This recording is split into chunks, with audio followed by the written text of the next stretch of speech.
አዳም ያጠፋውን ልጅነት ሊያስመልስ በ30 ዘመን ተጠመቀ ኢየሱስ።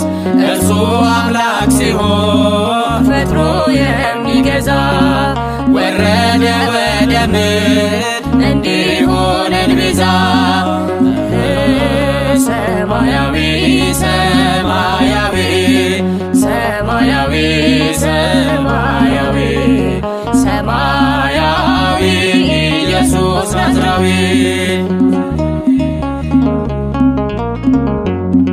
ያጠፋው አቅልጦ እንደ አምላክነቱ ረድቶ ሊሰርዝ እንደ